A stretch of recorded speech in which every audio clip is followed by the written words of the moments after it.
exasperated. All right. Okay. Let's remember talking to our microphone here, our beautiful Zilia, our brain, our audio brain. Zilia, sponsor us. Okay. We'll be like, this is the... Once you send that check. All right. In this spine-tingling debut episode of Sonic Donuts, Mandy and I sink our teeth into Michael Jackson's iconic hit Thriller. Join us for a live cover performance that will have you moonwalking in your kitchen.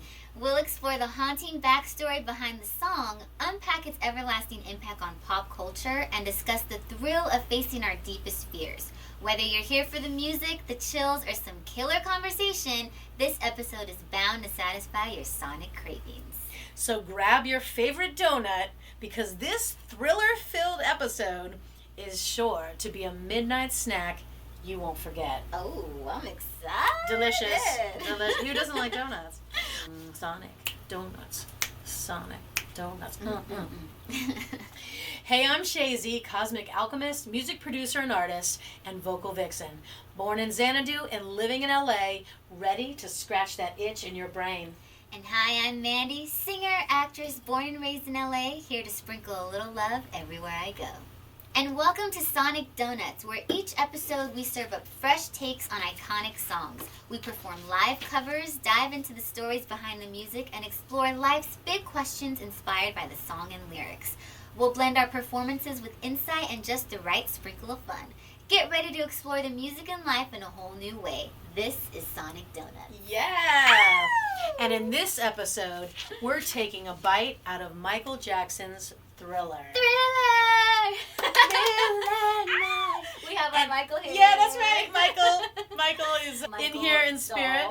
And so in honor of October, Halloween month, I mean, what better song? What iconic song? And I've never covered it before. Me neither. I've never so this is exciting. It. And we're doing it our way. So love you guys are getting a very special treat. Who's doing this on the podcast? I don't know. Nobody. It's just Sonic Donuts. A little sweet treat. That's right. This is a Sonic Donut. We hope you won't forget. And get ready. We're about to perform this live for you right now. Grab your glass of milk, because this is going to be one tasty donut. Almond milk if you're plant-based. People who are watching Sonic Donuts, we are preparing your Sonic Donut. It's coming out of the oven. It's going to be delicious. Hot and crispy like Krispy Kremes. Krispies. Have you had a Krispy Kreme? Is it crispy? Mm-hmm. Not really. Crispy. It ain't crispy, but it should be crispy because that's a good kind of donut. Lovers. People lovers. You know Dolly plays with nails. All right, we are going to boogie down. All right. I got to hook it on my butt. Hook it on your butt. Hook it on my butt, the Sonic Donut. Okay, this is our debut cover. This is the Sonic Donut, the premier Sonic Donuts. This is the Sonic Donut. The main donut, number one. And of course, October, we had to choose Thriller by MJ. Michael. So, here we go. Here we go. Live and uncut, baby. Michael, we're gonna do it. MJ, we're gonna do it. Michael, we're gonna do it. Ready? Mm-hmm.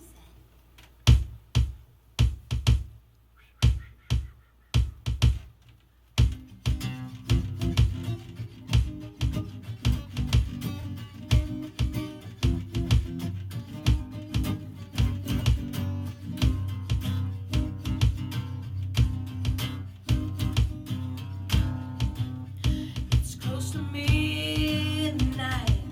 Something evil's lurking in the dark. Under the moonlight, you see a sight that almost stops your heart. You try to scream, but terror takes the sound before you make it. You start to freeze as horror looks you right between the eyes. You're paralyzed, 'cause this is thriller.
won't tell them how many times it took.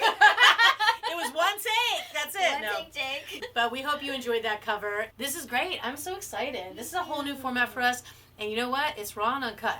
I mean, even though, we should have a few takes. But that's okay. I love performing with you, too. I've been wanting to do this for years. Yeah. And this is so great because we get to share this with you all because we're very passionate about the songs we pick to cover. And as we're about to go into it, but to be able to perform it first for you and then, dive into it. Yes. Why do we care about that cover? Beyond the fact that the music video is so cool and that's a great song, but I think there's a little bit more to it that we want to share with you all. And also besides the fact that it's the king of pop. King of pop. Artist in the land. This album was the best of all the time. breakout. Literally. I'm a huge MJ fan. She's a huge fan. She's a huge fan. Innocence. That's why she's so excited about this. My little That's her doll. My doll is here with me. But how perfect to debut with Michael Jackson's Thriller. So I feel like we got some donut bites. Yes, we have. We got some donut bites to share about this song. Donut box. And so we got, Sonic donut box. Mini donuts. Woo! Come on, everybody. Here. You know you want those. Let's deep I wanna eat dive. them. Okay, so let's learn more about the let's song. deep dive about the song a little bit and see what these little mini donuts have to say. Some little fun facts that you guys can chew on. How about that? Yeah, how about So that? I get to outside. pick. How about that? Catch me outside with a donut. All right. Shayzee, you're let me first. pick. Okay. Boink. Ooh. Ooh, it's so pretty. I want to eat it so bad. It's squishy. All right, so we got. that color. This is a good color. Okay. Blue with sprinkles. We have a gorgeous little blue sprinkle donut. And this is a little fun fact about... Ooh. Michael's about love the song. for horror films. Yeah, so basically, Michael Jackson loved old horror films. He did. Which inspired this creepy, suspenseful vibe of Thriller. And it became this iconic cinematic music video, as you guys know. First of its kind. First of its kind. He wanted to create something theatrical that would feel like a mini horror movie set to music, which was literally, he accomplished that. Mm-hmm. It was groundbreaking for his time, blending music, dance, and we know the famous dance, yes. And a narrative. Because in the beginning, I don't remember, the song didn't start for like 8 minutes. There was a whole film. Build-up. Yeah. It was like a small film in the beginning. And remember, it was just they were walking, they were a cute on a date, and then... Her outfit was fire. Michael's infamous outfit, the red leather jacket with the black beads, so famous. Yeah. That's right. And they're just in love, cute little probably first date. Yeah, and he still had that kind of young, youthful, kind of curious, look about him. But yeah, that's when they were wandered off into the graveyard. But then he was like, I'm a werewolf. All of a sudden, he turned around, my boy's a werewolf. I was like, oh my gosh. I can't that scared me when I was little. Oh my gosh. And John Landis directed that, and he did The American Werewolf in London. Oh, yes, which was one of Michael's favorite horror films. That's right, because at that time he was still pretty big. I mean, that was his big album, but he was at his peak. So basically, he could pick of the litter who he wanted to work with. Yeah, literally. So that's why he got the best of the best, and that's why it was so amazing. Yes. Plus the dance, the choreography. So anyway, let's pick some more. Some more things. What else I know there's more. I want to know what else is in there. Ooh, I have a cute little that's got an orange glaze. Little lemon orange glaze. And this is about his groundbreaking dance moves, Thriller, choreographed by Michael Peters, who also did Billie Jean. This choreography is so iconic. It's so unique. Literally. So unique, right? It's the most recognizable dance. It's hard to do. The Thriller dance. It's not, that whole routine is actually very, I would like to talk to an actual choreographer and ask them how they feel about it, because I feel like it's not easy. No, it's a weird choreography. And it's long. Yeah, it is long. It is pretty long. And then they're all slapping. It was all zombies dancing with Michael. Yes, they all kind of came up and they were like, that's right, he had turned into a zombie. Yeah, that's when the dance started. And she's all looking at him she's like, okay, I don't like you no more. She's like, but you still Michael, so maybe. I'll take a Michael zombie.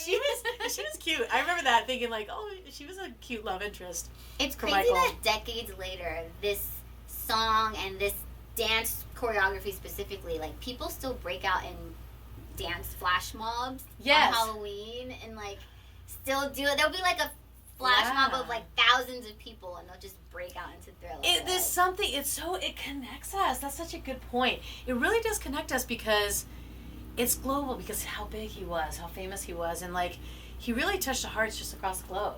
So it's almost like together, like in London, in Paris, in LA, Literally. we're like we're shimmying with our like shoulder pads and our like our red leather jackets.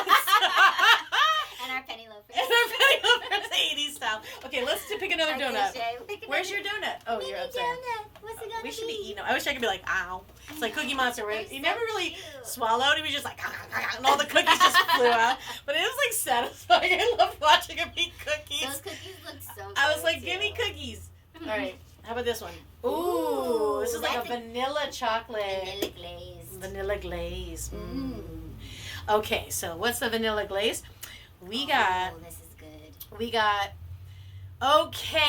the famous outro, which we ended up, as you noticed, we sung it. We did our own way. Yes, this is cool. Because we had to give it a spin because we can't compete with Vincent Price. We can't compete with cannot. MJ. So we had to kind of give it our own style. But that iconic outro was also another reason why it became so well known. Yes. And somewhat controversial at moments, right?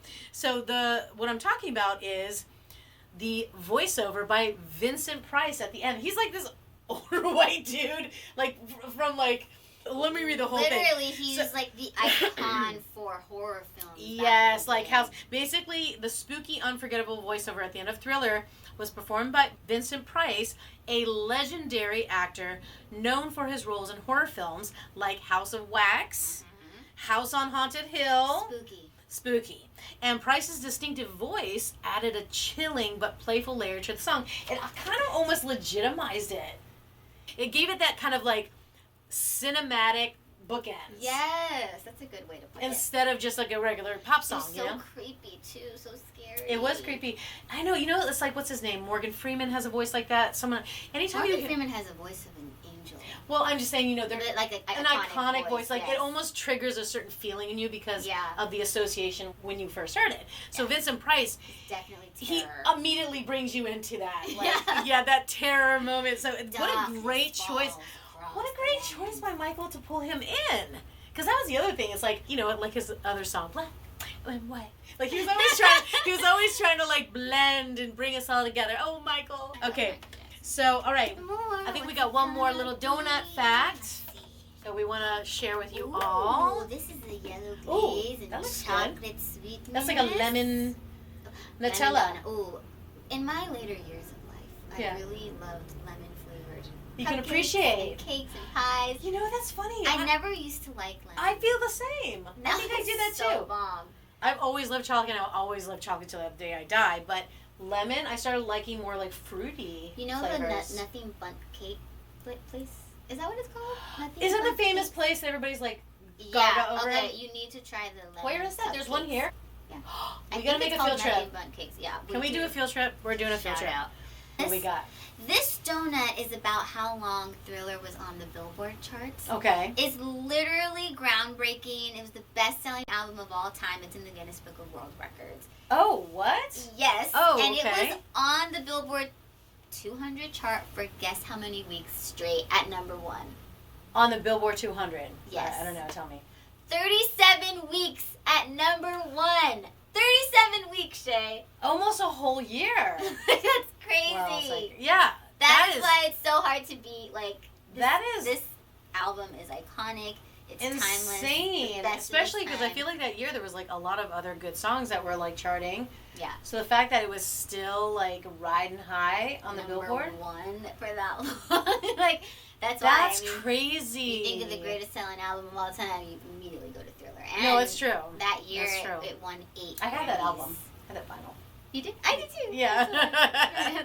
I loved it. It was so good. Yeah, I won 8 Grammys that year. Another record that was Grammys, incredibly that's right. hard to I remember beat. that. Yeah, so... He was like untouchable for a minute, right? He's still untouchable. These are such good fun. I love this. And again, another reason why, the obvious stuff is why we picked the song, but this also is so cool to know like this interesting backstory.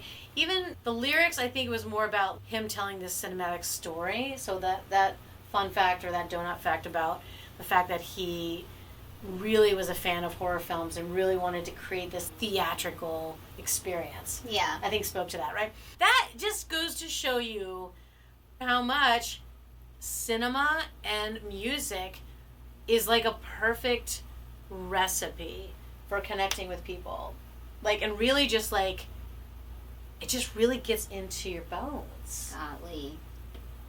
I mean, you look at little kids now and they all know who Michael Jackson is. Like, they're still doing the moonwalk. And like, his music is just... There's artists like that where they're just... Like, there's so many that we're going to be covering. We're so excited. We're going to be covering so many artists like this that are just like these icons. This artist paved the way for some of our favorite artists. He paved the way, but also he was like the godfather of October month Halloween because of Thriller. But also, it's like, what's her name for Christmas? Music videos too. Like after Michael did music this, videos. then everyone wanted to have like a theme around their music like, video. It wasn't cinematic. just them like playing and performing. That's a good point because like Madonna was doing something similar, but it was like the beginning of that time where it was like when music videos were coming out, people would be like, "Hey, let's do a music video watch party." You know, it was like a whole big deal because it was like a mini movie. But also during this time, MTV wasn't playing music videos from Black artists. And after this, they were like, okay, we're changing that because of how well this did. And they were like, yeah, we need, what are we doing? Like, really? Stop. Yeah, they Michael had to fight. You know, when you affect the wallets, watch how quickly the isms go away. They're like, oh, we'll make lots of money off of you. Sure, you can be on our channel. You know, that's how it is. But anyway. Oh my God! So these are delicious donuts. We hope. There's one more. Oh, that's right. So now we are going to get into a thought-provoking question of the episode. This is going to be our format, where now we have the fun facts, but now we want to go deep, where we're like, what is a question that's related to the lyrics, the song itself, and just life? You know what I'm saying? Yes. So we got this donut. Do you pick it or I pick it? You pick it. This donut makes you think, guys. It's chocolate. I want to eat it. Don't eat it, Jay. Stop me. Okay, we got the chocolate donut. This is our question of the episode. Okay, everybody. This is what we're thinking about. Okay, yeah, it's a great video, great dance moves, but let's go deeper. Let's go deeper, because that's what life is about. And you know what? Music is the perfect medicine to get in there, to get deep, right? To get into our frequencies. So, here's the question. Why are we so fascinated by fear and the unknown? And how does it shape our understanding of ourselves and our world? Like, why is it that sometimes we're drawn to things that scare or challenge us? Yeah. So you want to take a gander? I feel like there's a couple different ways to approach this, but one that like instantly made me think about is sometimes when we engage with fear, it can be a transformative experience. Yeah. And I think back to when I was 16 and I was in the Devil Pups. It's basically like a 10-day Marine boot camp training for young kids. You get to experience... No, wait, the Devil Pups? Yeah, you know how they call Marines devil dogs? Oh, so this is a program called Devil Pups. Okay. Anyway, so you were in like hardcore like boot camp. Yes, 10 days at Camp Pendleton as a kid. Oh, and snap! One of the main things Facing they your teach fears? you is growth through challenge, like growing through crazy things that you're afraid of. Like we had to jump off a 35-foot tower into a pool of water, and we had to like the biggest Cadet thing. Mandy. Yeah, there's a whole backstory on that, but. The last day, we had to climb up Old Smoky, which is the highest peak in the, 125-acre Marine Corps base there in San Diego. And it's this steep mountain where once you get to the top, you're literally crawling. And if you look back, you're like, bro, I'm going to fall. I'm going to die. Like, it's crazy. But when you get up there, we, watch the sunset and, you just, feel so, it's like, wow, I can conquer anything.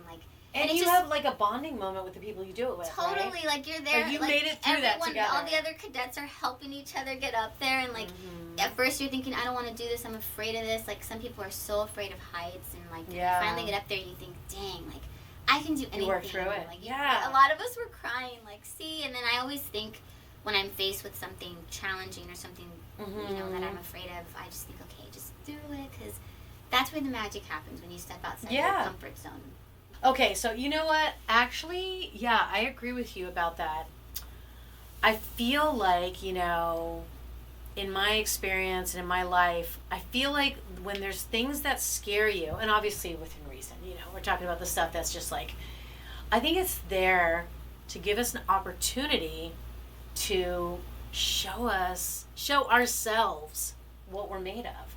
And it almost gives us an opportunity to show our courage. Like what kind of courage we have in this lifetime. And the thing is, a lot of times, okay, I'm going to give my little anecdote about this because I used to love lucid dreaming. I was obsessed with like the dream world and learning all this stuff. But the first time I was ever able to do that when I was younger, and I guess it wasn't something that everybody was doing. I thought everybody was doing it. But anyway, I didn't realize it. I did this without knowing, but this is, I guess, years of therapy, and a lot of psychologists will teach you to do this. But I kind of conquered a nightmare in my dream state because I literally faced it. So, like, I literally faced my fears, but this is what happened. Was, okay, so I was having this reoccurring nightmare.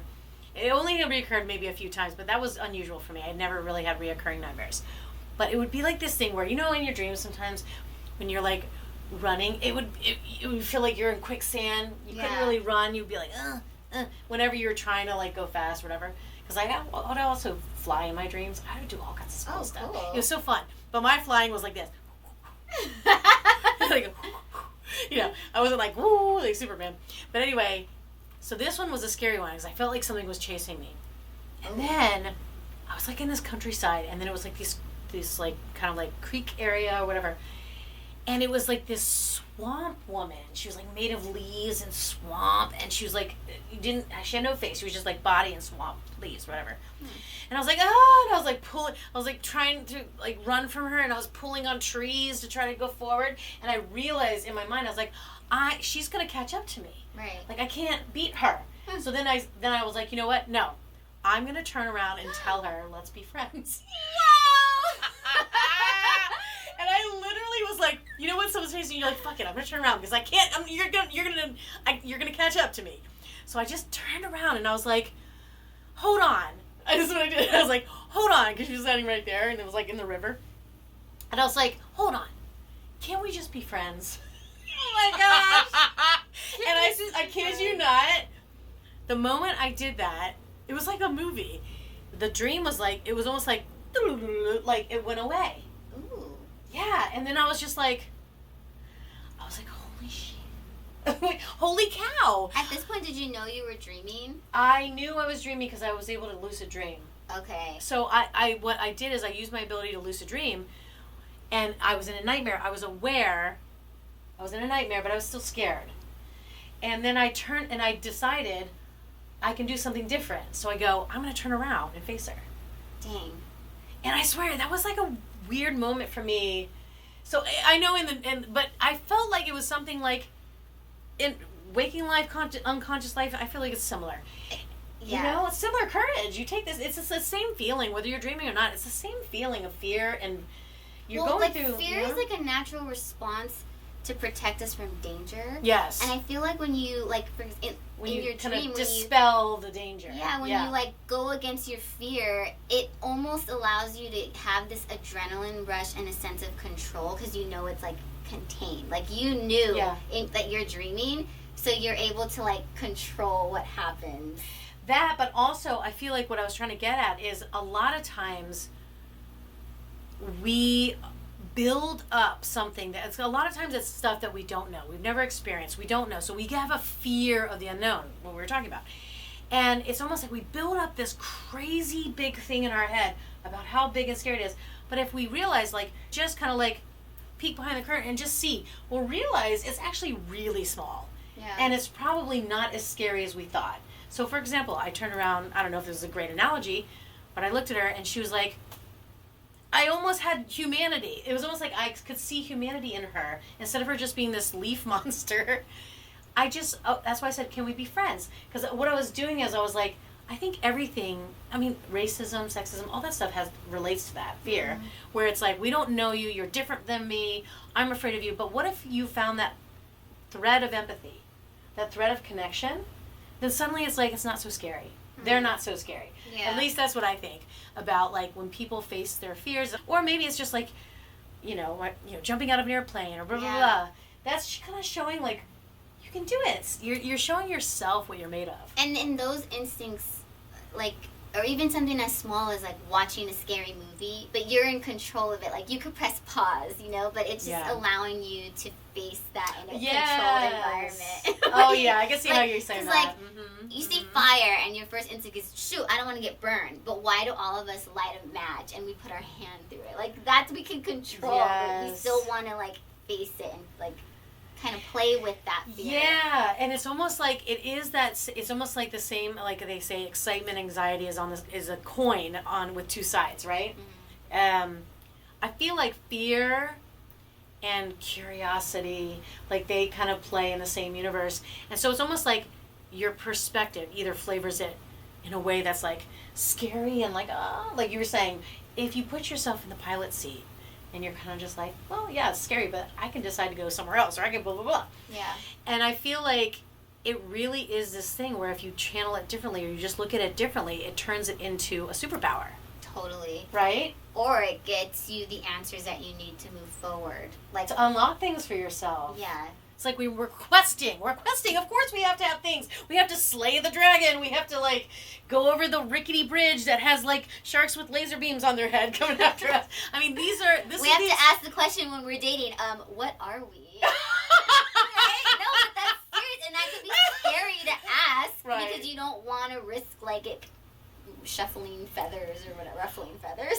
Shuffling feathers. But if you face that fear and you ask, then you get clarity, and then you know how to move forward. Like, it's like, it's involved and intertwined in every aspect of our life. Yeah, and I think to your point of bringing that example up is I think as we go through life and we start to level up because we're experiencing things and we realize, like, the more that we come back to our authentic self and our courage and our strength as core, as we're going through all this stuff, we realize all of this stuff, even just like, what are we? We don't care anymore after that phase. It's like, we'll know if we're connecting with somebody. And, it's almost like we're not worried of being accepted or rejected or like, am I good enough? And, these are all these fears because we're not secure in ourselves with our, like, avatar yet, So I think it's really cool because I think each time we have a fear coming up, it's almost like a challenge on the quest. You should, instead of being like, no, you should be like, challenge accepted. Challenge accepted, because you level up faster. And it takes that. I think that the universe rewards that. You know what I mean? Definitely. So, but, well, thank you, Michael, for that inspiration of helping us face our fears of dancing in graveyards. I'm doing this really dance moves. Wait. I can't say I'm not standing up. Yeah, there you go. You got it. I don't know. Anyway, so we would like to wrap up our donuts. We got these delicious donuts for you. We hope you enjoyed our live performance of Thriller for you. Our first Sonic donut. And all the amazing little mini donut fun facts and the thought-provoking questions. So we would like to hear from you. Yes. How do you feel about fear? What sparks up when you think about that? Yeah, like do you agree with us? Yeah, like is there something that you notice in your life? Like, how do you approach, like, facing fears, or how do you approach, doing things that scare you? Is that something that you look to, challenge yourself with, or is it something you're like, nah? Yeah, rather stay in the safe zone. Right. I mean, you know what? That's okay too, because quests, there's all kinds of quests, but we want to hear from you because, you heard from us, that's our take, but we want to hear what you think about that. And, of course, please tune in for the next episode of another delicious Sonic Donut that we're going to cover for you. We're baking it right now. That's right, and we are going to dive deep into it. So, with that said, we hope that you like, subscribe, tell your friends about this. Yes, subscribe to us on Spotify and Apple Music and YouTube, and we're also going to have sonicdonuts.com. If you subscribe, you'll know when a new episode comes up. You'll be notified. Yay. And you can also leave us the feedback that we're asking about, because we'd love to integrate that into our show, and we just want to hear from you, Yeah. So hopefully you enjoyed these tasty treats. So this is Sonic Donuts. Tasty sounds that tickle your earbuds and tease your brain. Mwah. Until next time. Yay! Right. Good job. We did it. That was Sonic Donuts, Sonic Donuts, Sonic Donuts, Sonic